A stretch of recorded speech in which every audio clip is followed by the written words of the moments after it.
The Memoirs of Socrates by Xenophon. Book 3, Chapter 12. Socrates, having taken notice how very awkward Epigenes, one of his followers, was in all his actions, and that he was moreover of a sickly constitution, both which he attributed to a neglect of those exercises which make so large a part of a liberal education,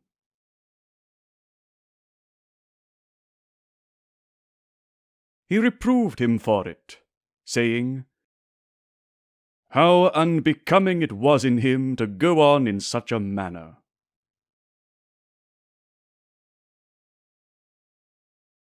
Epigenes only answered, he was under no obligation to do otherwise.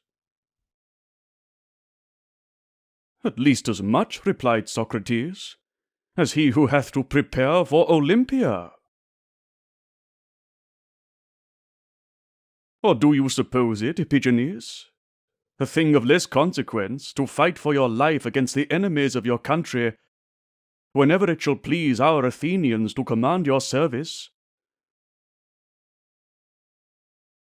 than to contend for a prize at the Olympic games?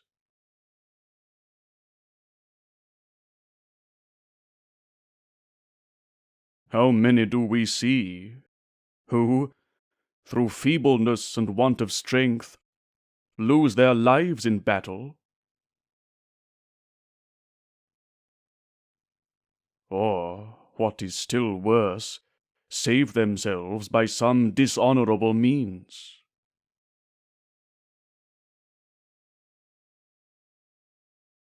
How many, falling alive into the enemy's hand, endure slavery of the most grievous kind for the remainder of their days, unless redeemed from it by the ruin of their families,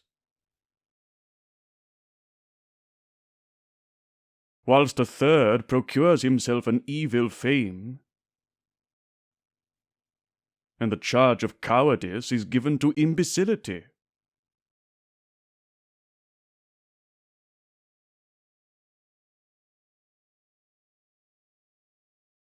But perhaps, Epigenes, you despise all the ills which attend on bad health, or account them as evils that may easily be borne? "Truly," replied the other, "I think them rather to be chosen, than so much fatigue and labour for the purchase of a little health."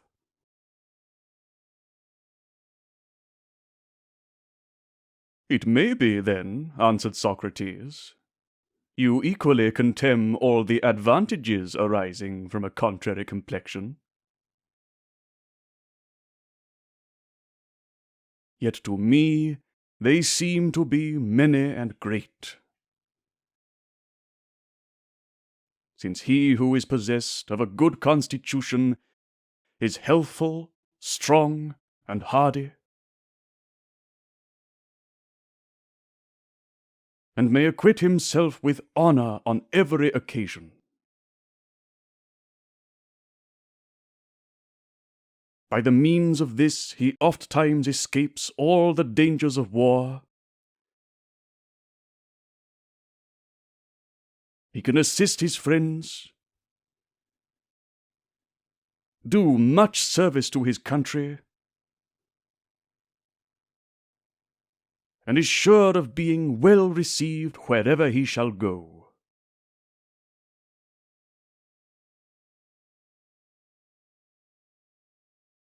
His name becomes illustrious.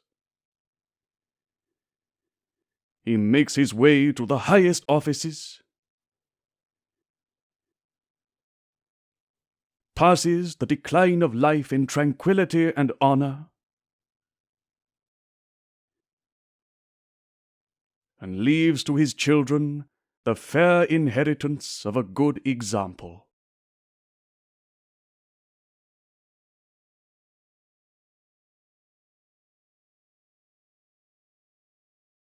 Neither ought we to neglect the benefits arising from military exercises, though we may not be called upon to perform them in public.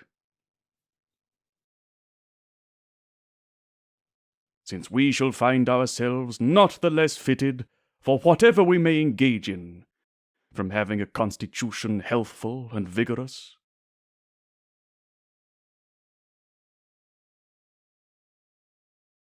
And as the body must bear its part, it imports us much to have it in good order. For who knoweth not, continued Socrates, that even there, where it seems to have least to do, who knoweth not how much the mind is retarded in its pursuits after knowledge, through indisposition of the body?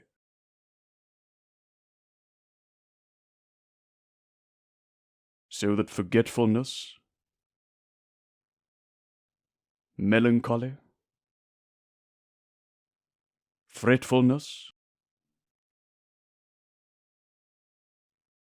and even madness itself shall sometimes be the consequence, so far as to destroy even the very traces of all we have ever learned.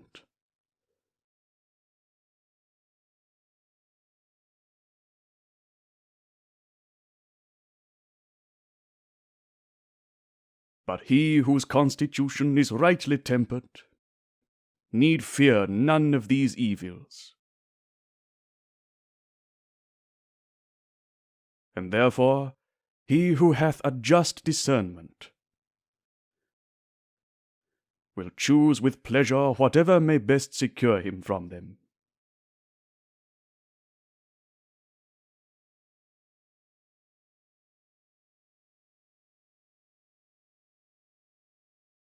Neither doth an inconsiderable shame belong to the man who suffers himself to sink into old age without exerting to the utmost those faculties nature hath bestowed on him,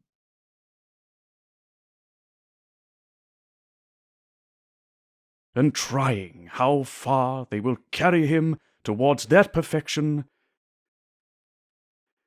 which laziness and despondence can never attain to.